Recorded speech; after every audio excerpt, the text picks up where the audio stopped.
Hi friends, जोहार study point JHR में आपका स्वागत है। आशा करता हूँ आप सभी मस्त होंगे और आपकी तैयारी भी मस्त चल रही होगी। आज हम लोग RRB NTPC जीके जीएस का PYQ क्लास 6 शुरू करेंगे। ऑलरेडी हम लोग 5 क्लास कर चुके हैं। अगर आपने नहीं देखा है तो हमारे यूट्यूब का प्लेलिस्ट में जाकर देख सकते हैं। प्लेलिस्ट ऑलरेडी बना दिया गया है। चलिए बिना देर किए शुरू करते हैं। Question number 1। क्वेश्चन नंबर 1 में दिया हुआ है, डॉक्ट्रिन ऑफ लैप्स की नीति किसने बनाई? A Lord Curzon, B Lord Mountbatten, C Lord Dalhousie और डी रॉबर्ट क्लाइव। इसमें स्पेलिंग थोड़ा सा एरर है, इसको मैं सुधार दूंगा। ओके, इसका जब PDF डालेंगे तो उसमें आपको सुधार दिया जाएगा। इसका सही उत्तर क्या हो जाएगा फ्रेंड्स? अगर आपको मालूम है तो प्लीज़ कमेंट करेंगे। इसका सही उत्तर हो जाएगा, आपको हो जाएगा सी लॉर्ड डलहौजी। यहाँ पे कुछ महत्वपूर्ण पॉइंट्स दिए हुए हैं इसके रिलेटेड, जो कि याद रखना ज़रूरी है। आने वाले एग्जाम्स में, सभी एग्जाम्स में आपको महत्वपूर्ण पॉइंट्स जो है आपको काम आएगा। डॉक्ट्रिन ऑफ लैम्प्स यानी हड़प नीति का सबसे व्यापक रूप से भारत के गवर्नर जनरल लॉर्ड डलहौजी से लागू किया था। हालांकि इससे पहले ईस्ट इंडिया कंपनी ने तैयार किया था। इसे पहले ईस्ट इंडिया कंपनी ने तैयार किया था। लॉर्ड डलहौजी 1848 से 1856 तक भारत के गवर्नर जनरल रहे। अगला प्रश्न है क्वेश्चन नंबर 2। निम्नलिखित में से कौन सा तत्कालीन आंध्र प्रदेश का शास्त्रीय नृत्य रूप है? इनमें से कौन सा जो है वो आपका आंध्र प्रदेश का शास्त्रीय नृत्य रूप में है, वो बताना है। ए भारतनाट्यम, बी मोहिनीअट्टम, सी कुचिपुड़ी और डी मणिपुरी। अगर आपको इसका उत्तर मालूम है तो प्लीज़ कमेंट करेंगे। इसका सही उत्तर जो हो जाएगा फ्रेंड्स, वो आपको हो जाएगा आपको सी कुचिपुड़ी। आपको मालूम होगा, देखिए यहाँ पे मैंने पॉइंट्स लिख दिया है। हालांकि आपको मालूम होगा कि ये आपको कहाँ का है, तो आपको मणिपुरी का है, क्लियर पता चलता है। ये आपको कहाँ का है, तो आपको तमिलनाडु का है। ये कहाँ का है, तो ये आपको केरला का है। इसी हिसाब से आप छाट करके आप आंसर लिख सकते हैं। देखिए यहाँ कुछ पॉइंट्स लिखा हुआ है कि कुचिपुड़ी, क्या दिया हुआ है कि कुचिपुड़ी एक शास्त्रीय नृत्य शैली है जिसकी उत्पत्ति भारत के आंध्र प्रदेश के कुचिपुड़ी गांव में हुई थी। इसका नाम कुचिपुड़ी गांव के ऊपर रखा गया है और इसका एक समृद्ध इतिहास है जो कई सदियों पहले का है। कुचिपुड़ी अपने गतिशील कदमों के उपयोग, तेज तर्रार गति और नृत्य संगीत के अभिनव के मिश्रण के लिए जाना जाता है। उसके बाद लिखता है कि नृत्य रूप में पुल्लिंग, तांडव और स्त्रीलिंग लास्य दोनों पहलू शामिल है और नृत्य शुद्ध नृत्य भावपूर्ण नृत्य और नाट्य नृत्य पहलू के तत्वों को जोड़ती है। उसके बाद लिखता है कुचिपुड़ी को हिंदू देवता कृष्ण की पूजा करने के तरीके के रूप में बनाया गया है। क्या बोलता है? कुचिपुड़ी को हिंदू देवता कृष्ण की पूजा करने के तरीके के रूप में बनाया गया था। उसके बाद कुछ और जानकारी दिया हुआ है, यहाँ पे दिया हुआ कुछ अन्य महत्वपूर्ण जानकारी। भारतनाट्यम कहाँ का है, तो तमिलनाडु का अभी बताया मैंने। मोहिनीअट्टम कहाँ का है, तो केरला का है। मणिपुरी का है। ये हो गया। अगला प्रश्न है क्वेश्चन नंबर 3।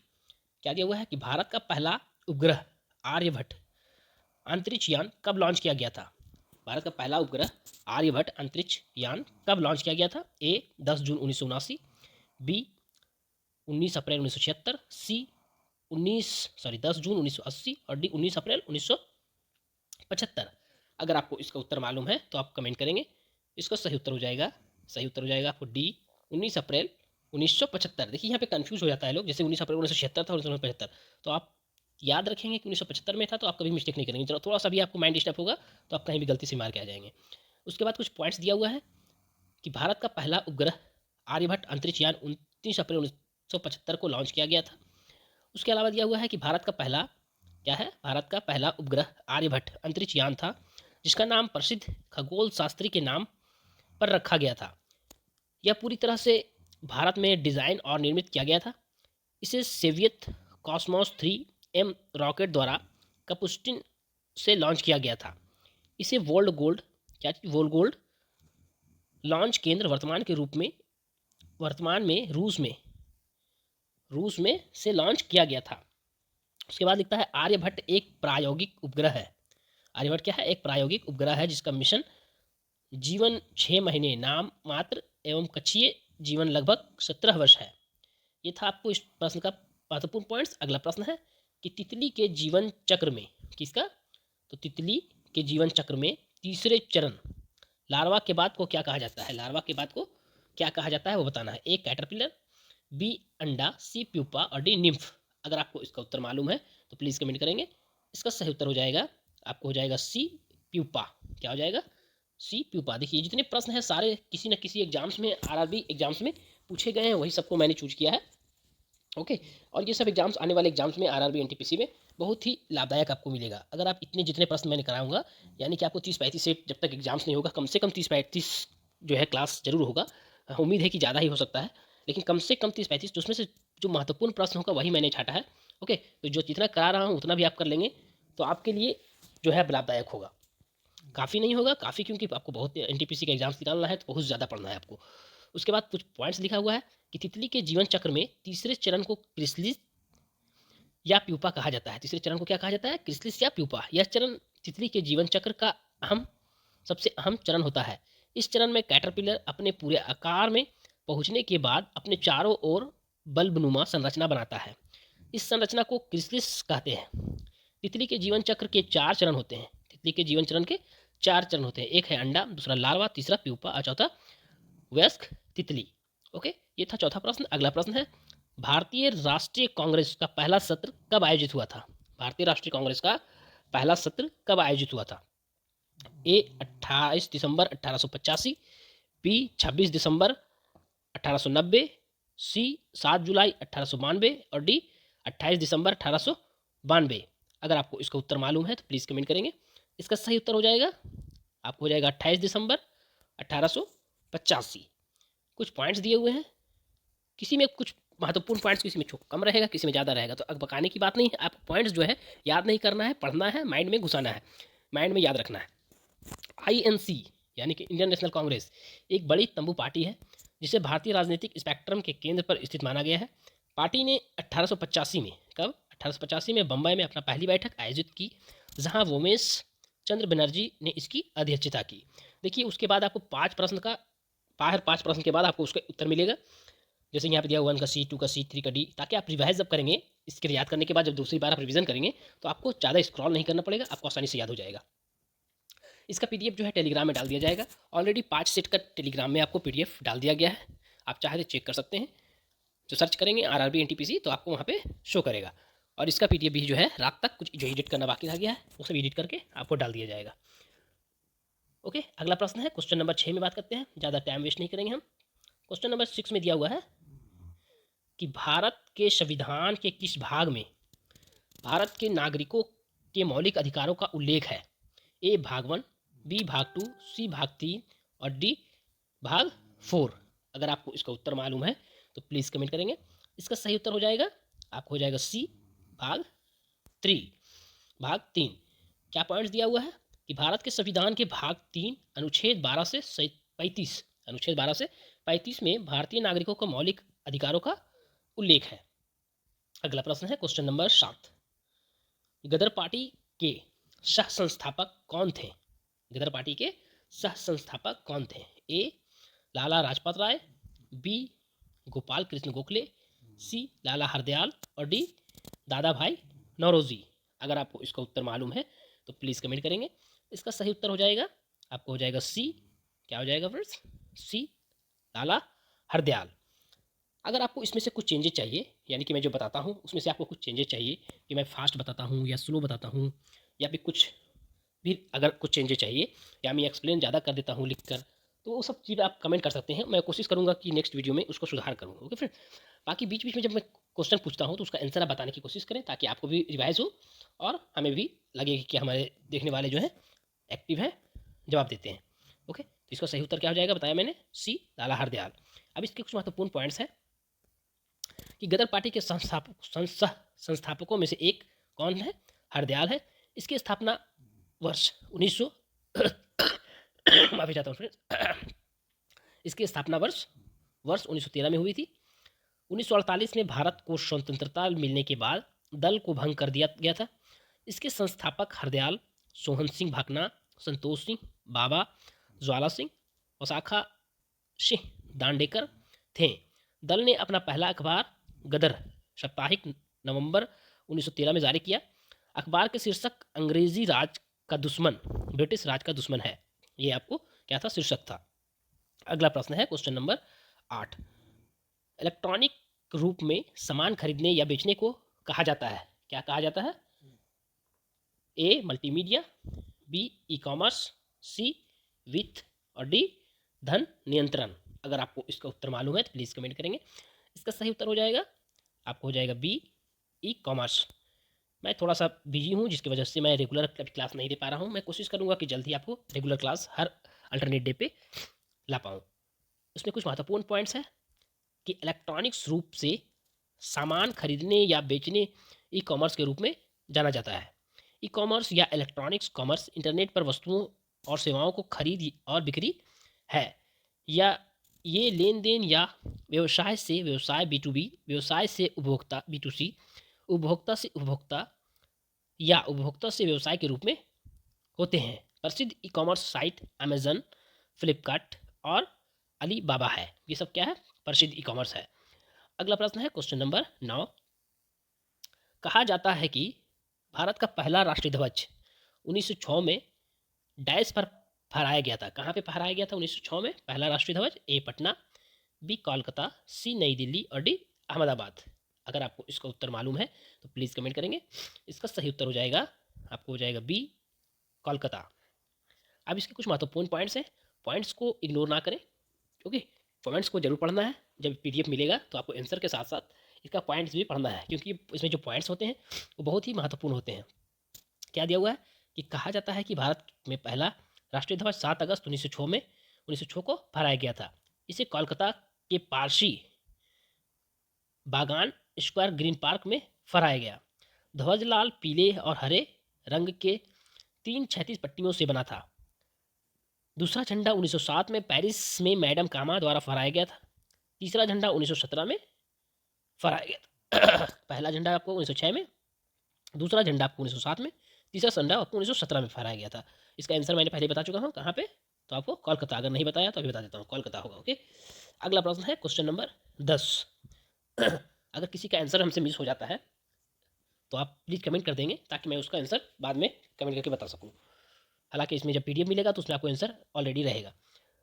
क्या है प्रश्न नंबर 10। अंतरिक्ष अनुसंधान के लिए भारतीय राष्ट्रीय समिति का गठन कब किया गया था? ए 1965, बी 1963, सी 1961 और डी 1962। अगर आपको इसका उत्तर मालूम है तो प्लीज़ कमेंट करेंगे। इसका सही उत्तर हो जाएगा आपको हो जाएगा डी 1962। महत्वपूर्ण पॉइंट्स क्या दिया हुआ है कि अंतरिक्ष अनुसंधान के लिए भारतीय राष्ट्रीय समिति का गठन 1962 में किया गया था। उसके बाद दिया हुआ है अंतरिक्ष अनुसंधान के लिए भारतीय राष्ट्रीय समिति INCOSPAR, इसका गठन वर्ष जो है 1962 में हुआ था। इसकी स्थापना डॉक्टर विक्रम साराभाई ने की थी। समिति का उद्देश्य भारतीय अंतरिक्ष कार्यक्रम तैयार करना था। अंतरिक्ष अनुसंधान के लिए भारतीय राष्ट्रीय समिति ने सबसे पहले Thumba equatorial rocket launching station की स्थापना की। INCOSPAR को 1969 में भारतीय अंतरिक्ष अनुसंधान संगठन इसरो द्वारा भंग कर दिया गया था। ये था आपको क्वेश्चन नंबर 10 तक। उसके बाद फिर से यहाँ पे देखिए 10 के बाद आपको 6 से 10 तक आपको आंसर दिया गया है। हर 5 प्रश्न के बाद आपको उसका आंसर मिल जाएगा। ओके फ्रेंड्स, अगला प्रश्न है क्वेश्चन नंबर 11। दहेज निषेध अधिनियम थोड़ा सी आवाज़ में अगर खसखसाहट है तो उसके लिए माफ़ी चाहता हूँ, सर्दी है इसी की वजह से थोड़ा सी आवाज़ हो सकता है कि भारी लगता हो। अगला प्रश्न है 11 नंबर कि दहेज निषेध अधिनियम कब शुरू किया गया था? ए 1960, बी 1965, सी 1961 और डी 1963। अगर आपको इसका उत्तर मालूम है तो प्लीज़ कमेंट करेंगे। तो दहेज निषेध अधिनियम कब शुरू किया गया था? तो आपको हो जाएगा सी 1961। क्या हो जाएगा? सी 1961। आप कुछ पॉइंट्स दिए हुए हैं कि दहेज निषेध अधिनियम 1 मई 1961 को अधिनियमित किया गया था। इसका उद्देश्य दहेज लेने और देने से रोकना था। दहेज निषेध अधिनियम भारत में सभी धर्मों के व्यक्तियों पर लागू होता है। कानून के उल्लंघन के लिए सजा 5 साल की कैद और 15,000 रुपये या दहेज का मूल्य जो भी अधिक हो। ये था आपको इसका महत्वपूर्ण पॉइंट्स। अगला प्रश्न है फूल में क्या दिया हुआ है? फूल में स्त्री केसर डैश है। फूल में स्त्री केसर क्या होता है वो बताना है। ए एक नर जनन अंग, बी एक लिंगी, सी एक मादा जनन अंग और डी द्विलिंगी। अगर आपको इसका उत्तर मालूम है तो प्लीज़ कमेंट करेंगे। इसका सही उत्तर जो हो जाएगा फ्रेंड्स वो आपका हो जाएगा क्या हो जाएगा? आपको हो जाएगा सी। क्या हो जाएगा फ्रेंड्स? आपको हो जाएगा सी, एक मादा जनन अंग। ओके, इसके कुछ महत्वपूर्ण पॉइंट्स दिए हुए हैं। क्या दिया हुआ है? स्त्री केसर एक फूल का मादा जनन अंग है जिसके शीर्ष पर एक वार्तिक कार्य होता है। स्त्री केसर एक फूल का बीजांड उत्पादक भाग है। स्त्री केसर का कार्य पराग प्राप्त करना और बीज उत्पन्न करना है। अंडाशय अक्सर एक लंबी वर्तिका को सहारा देता है जिसके ऊपर एक वर्ती कार्य होता है। परिपक्व अंडाशय एक फल है और परिपक्व बीजांड एक बीज है। पराग पुंकेसर नामक फूल के नर भाग द्वारा निर्मित होते हैं। एक फूल वास्तव में विशेष तनों और पत्तियों से बना होता है। अगला प्रश्न है क्वेश्चन नंबर 13। विश्व का क्या दिया हुआ है कि विश्व का सबसे बड़ा ग्लेशियर कौन सा है? विश्व का सबसे बड़ा ग्लेशियर कौन सा है वो बताना है। माफ़ी चाहता हूँ फ्रेंड्स, थोड़ा सी सर्दी है जिसकी वजह से आप लोग को हो सकता है कि परेशानी होती होगी, आवाज़ में खिलखिलाहट इस तरह से। इसका सही उत्तर जो हो जाएगा क्या है? Option A Siachen glacier, B Lambert glacier, C Machoi और डी नुब्रा। अगर आपको इसका उत्तर मालूम है तो प्लीज़ कमेंट करेंगे। इसका सही उत्तर हो जाएगा, आपको हो जाएगा बी लैम्बर्ट ग्लेशियर। क्या हो जाएगा? D Lambert, C B Lambert, B Lambert glacier. इसमें कुछ पॉइंट्स दिए हुए हैं। लैम्बर्ट ग्लेशियर दुनिया का सबसे बड़ा ग्लेशियर है। यह पूर्वी अंटार्कटिका में स्थित है। इसकी चौड़ाई करीब 80 किलोमीटर, लंबाई 40 किलोमीटर 400 किलोमीटर से ज़्यादा और गहराई 2500 मीटर है। इसका सतही क्षेत्रफल 40,000 वर्ग किलोमीटर से ज़्यादा है। यह अंटार्कटिका के बर्फ के कुल द्रव्यमान का करीब 8% है। उसके बाद लिखता है ऑस्ट्रेलिया अंटार्कटिक क्षेत्र में एक अभियान के दौरान साल 1956-57 में इसकी पहली बार देखा गया था। इसको तो लैम्बर्ट ग्लेशियर को। ये दुनिया का सबसे बड़ा ग्लेशियर है। ये हो गया क्वेश्चन नंबर 13 कंप्लीट। अगला प्रश्न है क्वेश्चन नंबर 14। डैश भारत का सबसे बड़ा बॉक्साइट उत्पादन राज्य है? कौन जो है भारत का सबसे बड़ा उत्पादन राज्य है, बॉक्साइट उत्पादन राज्य है? ये देखिए आरआरबी एनटीपीसी 2021 में सीबीटी 1 में पूछा गया है।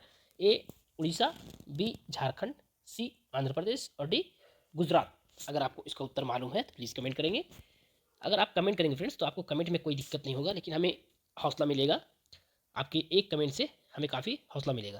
प्लीज़ आप हो सके तो ज़रूर कमेंट करें। इसका सही उत्तर हो जाएगा फ्रेंड्स, आपको हो जाएगा ए उड़ीसा। क्या हो जाएगा? ए उड़ीसा।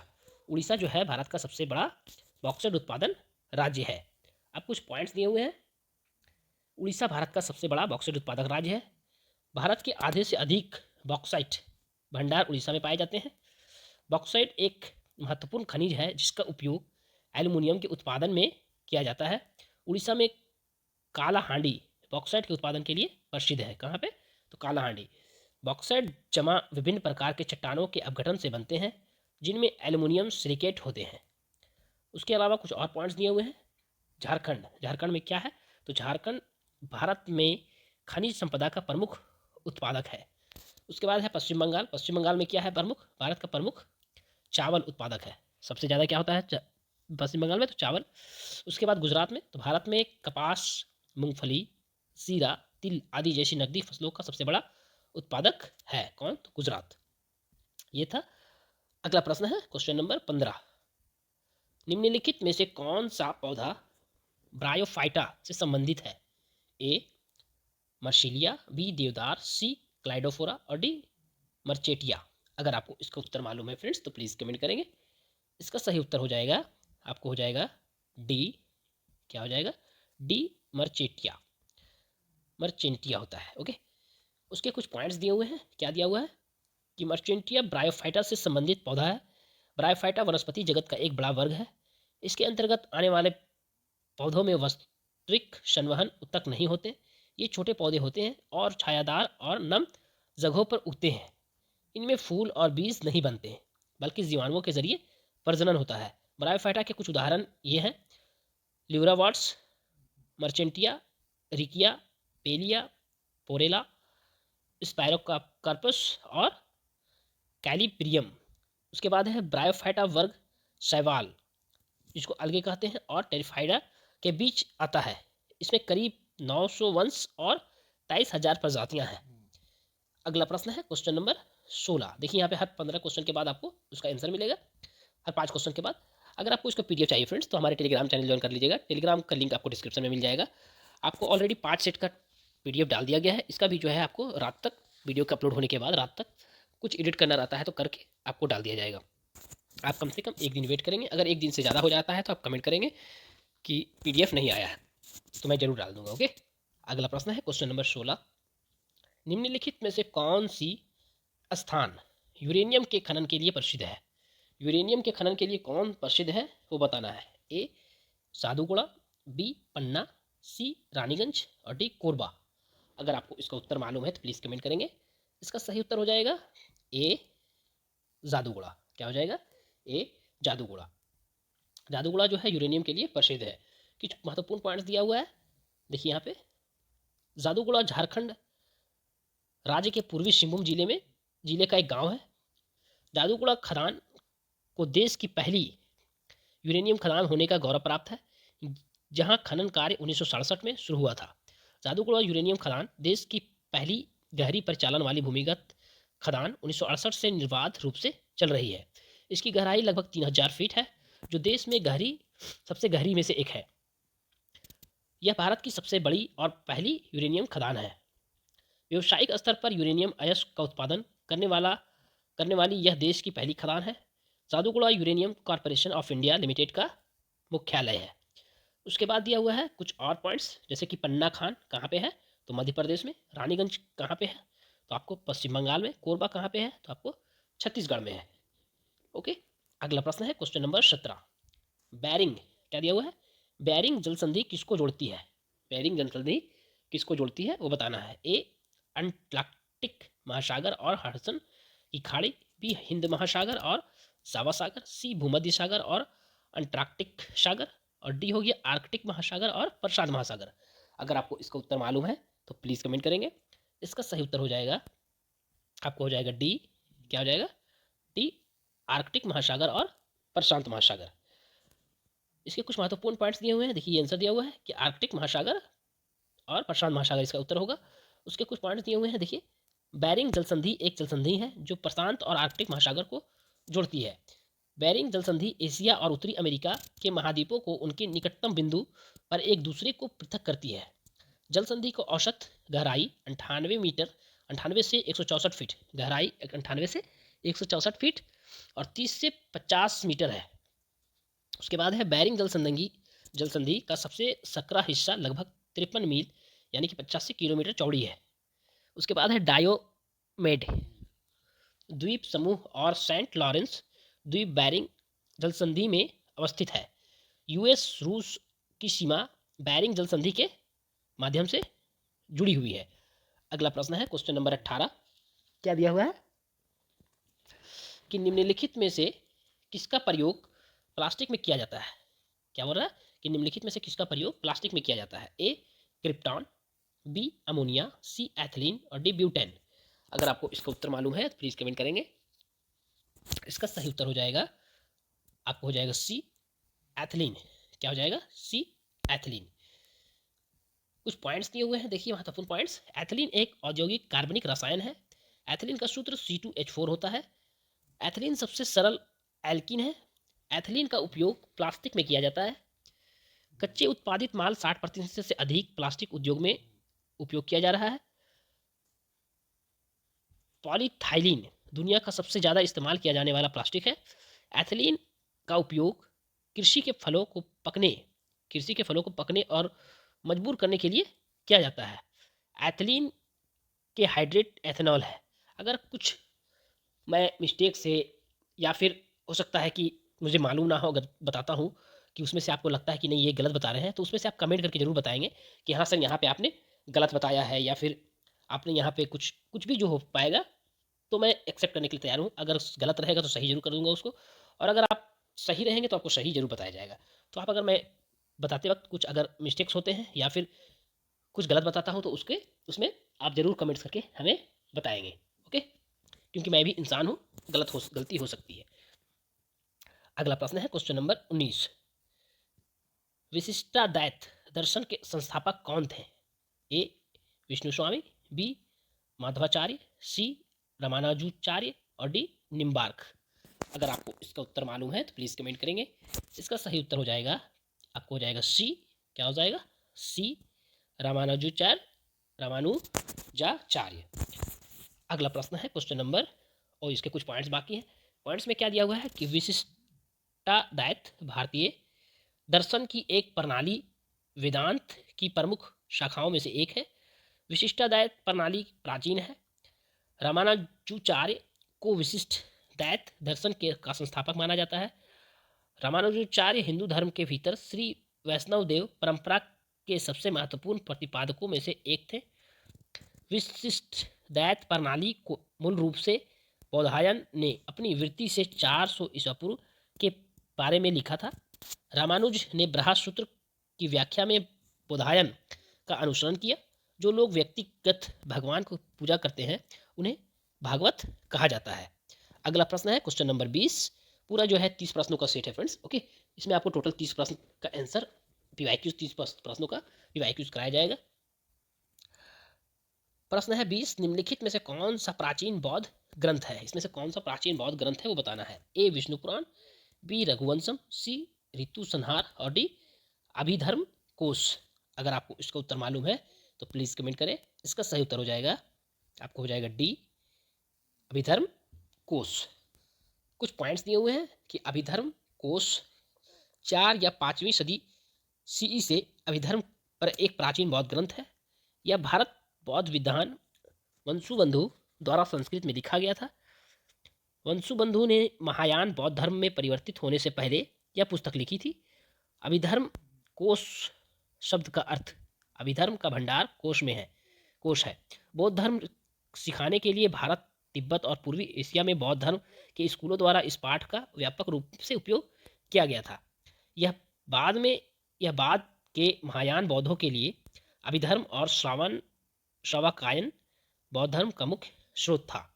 उसके बाद कुछ और जानकारी है जो कि बहुत ही महत्वपूर्ण है। विष्णु पुराण जो है हिंदू धर्म का एक प्राचीन ग्रंथ है। किसके बारे में हो रहा है? जैसे कि क्वेश्चन में ऑप्शन में दिया हुआ है विष्णु पुराण, रघुवंशम, ऋतु संहार, तो ये सब इसके बारे में बताया गया है। उसके बाद है रघुवंश, संस्कृत कवि कालिदास द्वारा लिखित एक संस्कृत महाकाव्य है। ऋतु संहार कालिदास द्वारा लिखित संस्कृत में एक लघु महाकाव्य है। ये था प्रश्न। अब 20 के बाद फिर देखिए यहाँ पे 5 क्वेश्चन के बाद फिर से आपको उत्तर ऑप्शन आंसर दिया हुआ है। अगला प्रश्न है, आपसे 10 क्वेश्चन रह गए हैं। आप लास्ट तक देखिएगा और लास्ट तक बने रहिएगा। मैं कोशिश करूँगा कि ज़्यादा टाइम वेस्टेज आप लोगों का ना हो। मैं जितनी जल्द हो सकता है कोशिश करूँगा वीडियो को ख़त्म करने का। ओके, अगला प्रश्न है, किस नंबर नेटवर्किंग प्रणाली में DHCP का पूरा नाम क्या है? देखिए हर एग्जाम्स में यानी कि NTPC एग्जाम्स में कम से कम 1-2 प्रश्न आपको कंप्यूटर से भी रहेंगे, 2-4 प्रश्न आपको साइंस से भी रहेंगे, बाकी आपको जीके से रहेगा। ओके, तो ये सभी प्रश्न को मैंने मिक्स किया है उसी हिसाब से। फिर क्या दिया हुआ है ऑप्शन में? A dynamic host configuration protocol, B है dynamic host control point, C है डाटा होस्ट कंट्रोल पॉइंट और डी है डिस्प्ले हाउस कंट्रोल पॉइंट। अगर आपको इसका उत्तर मालूम है तो प्लीज़ कमेंट करेंगे। इसका सही उत्तर हो जाएगा ए dynamic host configuration protocol.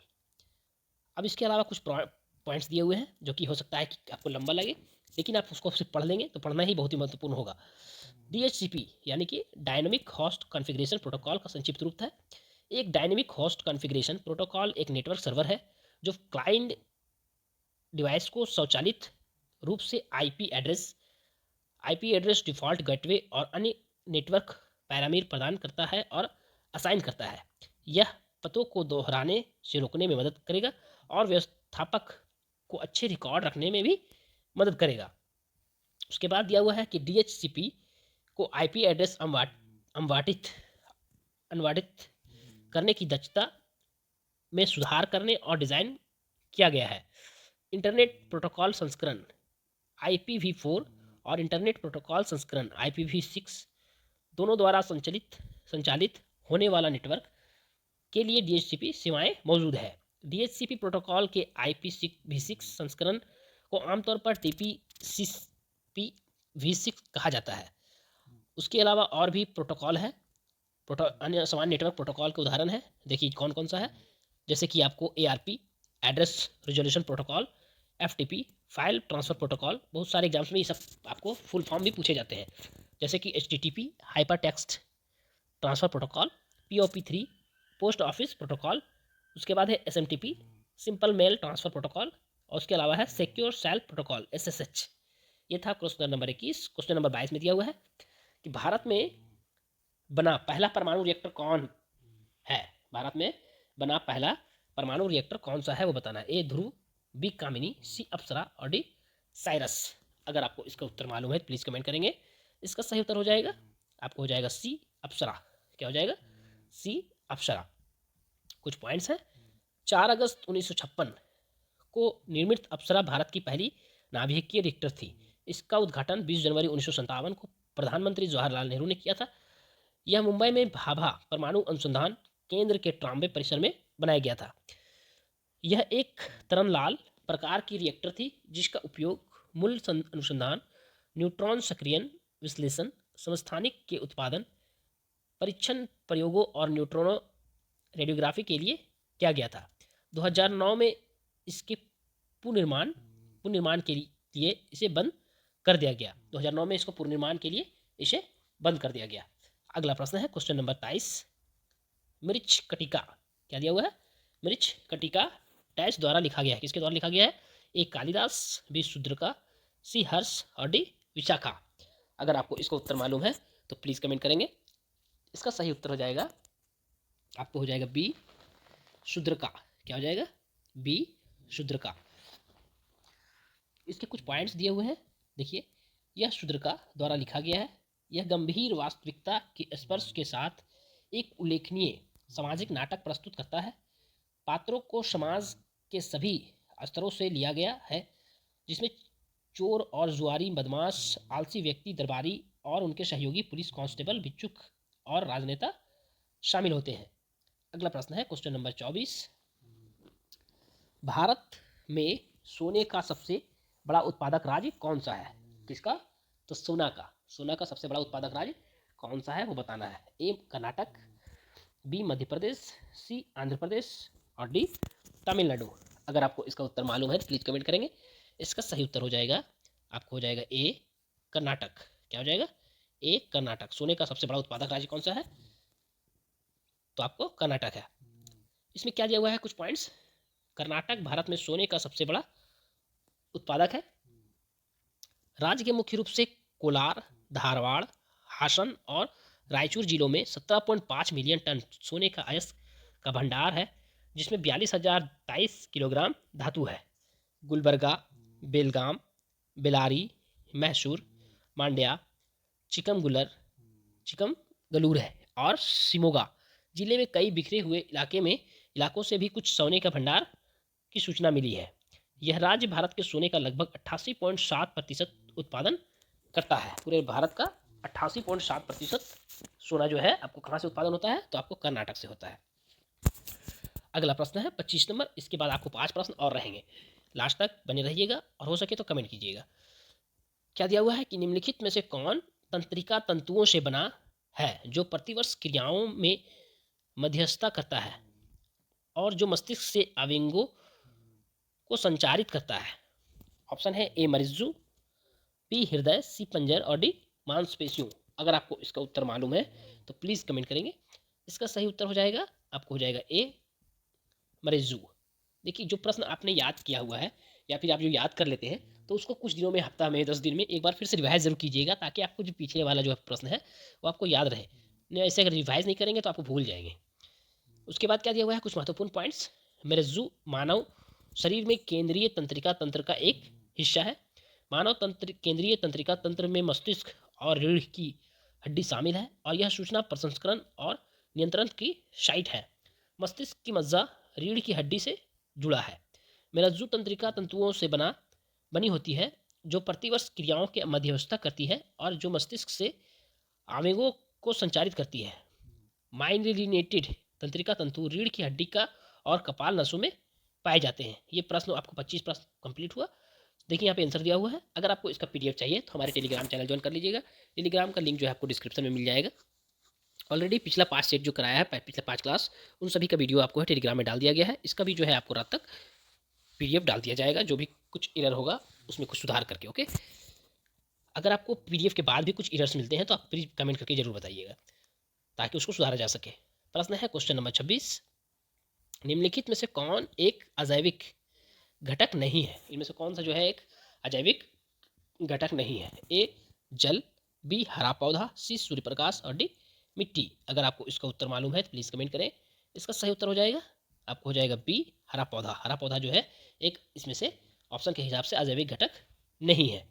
Option क्या दिया हुआ है, उसके बाद कुछ पॉइंट्स दिए हुए हैं कि विकल्पों में से केवल हरा पौधा अजैविक घटक नहीं है। एक पारिस्थितिकी तंत्र में जैविक और अजैविक दोनों घटक होते हैं। अजैविक कारक पारिस्थितिकी तंत्र में निर्जीव भौतिक और रासायनिक तत्वों को संदर्भित करते हैं। अजैविक घटक हवा, पानी और मिट्टी जैसे आकर्मणिक पदार्थ है। उसके बाद लिखता है कि अजैविक घटकों के अन्य उदाहरण कौन कौन सा है, जैसे जल, सूर्य का प्रकाश, विकिरण, तापमान, नमी, वातावरण, पेट का गैस, ये सब क्या है, और मिट्टी अजैविक घटक के उदाहरण है। अगला प्रश्न है क्वेश्चन नंबर 27, OECD क्या दिया हुआ है, OECD का मुख्यालय कहाँ स्थित है? ए रोम, बी पेरिस, सी न्यूयॉर्क और डी जेनेवा। अगर आपको इसका उत्तर मालूम है तो प्लीज़ कमेंट करेंगे। इसका सही उत्तर हो जाएगा आपको हो जाएगा बी पेरिस। क्या हो जाएगा, बी पेरिस। कुछ पॉइंट्स दिए हुए हैं कि OECD आर्थिक सहयोग और विकास संगठन का संक्षिप्त रूप है। OECD एक अंतर्राष्ट्रीय संगठन है जो बेहतर जीवन के लिए बेहतर नीतियाँ बनाने के लिए काम करता है। OECD 38 देशों के साथ एक अंतर सरकारी आर्थिक संगठन है। इसकी स्थापना 1961 में आर्थिक प्रगति और विश्व व्यापार को प्रोत्साहित करने के लिए की गई थी।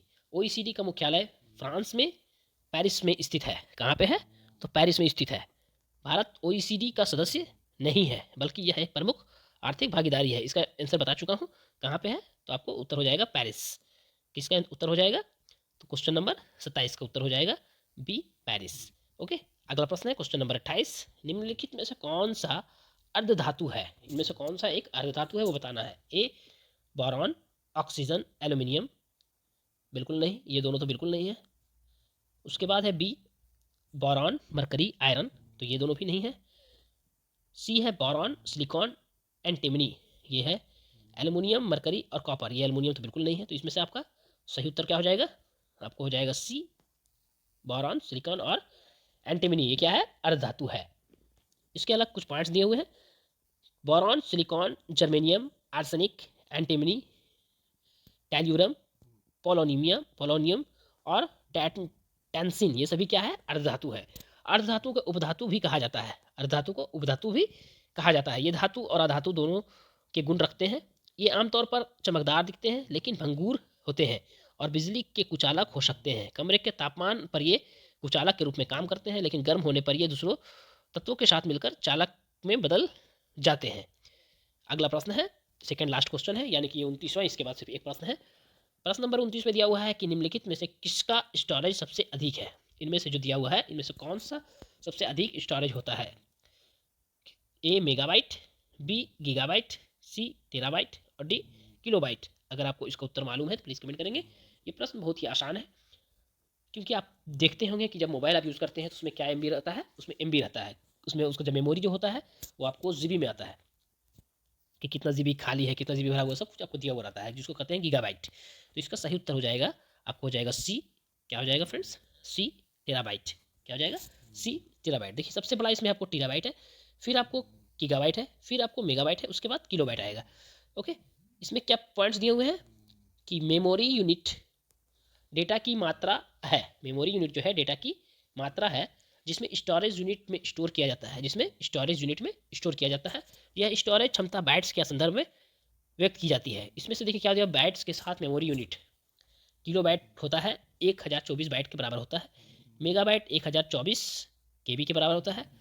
गीगाबाइट जो है 1024 के MB के बराबर होता है। और टेराबाइट जो है आपको 1024 GB के बराबर होता है। ये था अगला प्रश्न है और ये आज का आखिरी प्रश्न है। चट्टान के नीचे की ओर के वलन को डैश के रूप में जाना जाता है। किस रूप में जाना जाता है? ए सिंक्लाइन, बी बैकलाइन, सी क्रिस्टलाइन और डी एंटिक्लाइन। अगर आपको इसका उत्तर मालूम है तो प्लीज़ कमेंट करेंगे। इसका सही उत्तर हो जाएगा फ्रेंड्स, आपको हो जाएगा क्या हो जाएगा, ए सिंक्लाइन। क्या हो जाएगा, ए सिंक्लाइन हो जाएगा। इसमें क्या दिया हुआ है कि चट्टान के नीचे की ओर के वलन को सिंक्लाइन कहते हैं। यह एक तरह तह होती है, यह क्या होता है, तह होती है, जिसके केंद्र के आसपास छोटी परतें होती है। ओके फ्रेंड्स, ये था आपको प्रश्न 3 तक 30 तक पूरा प्रश्न उत्तर, उसके हर प्रश्न के बाद आपको नीचे उत्तर दिया हुआ है। और आपको जितने भी क्वेश्चन कराया गया है वो सारे PYQs हैं, किसी न किसी एग्जाम्स में, रेलवे के एग्जाम्स में पूछे गए हैं, वही सबको प्रश्न को चुन किया है। ओके, अगर आपको जानकारी अच्छी लगी हो और आप इस चैनल पर नए हैं, वीडियो अच्छा लगा हो, तो प्लीज़ हमारे वीडियो को शेयर करेंगे और चैनल को सब्सक्राइब करें, लाइक करें, कमेंट करें। Thank you friends.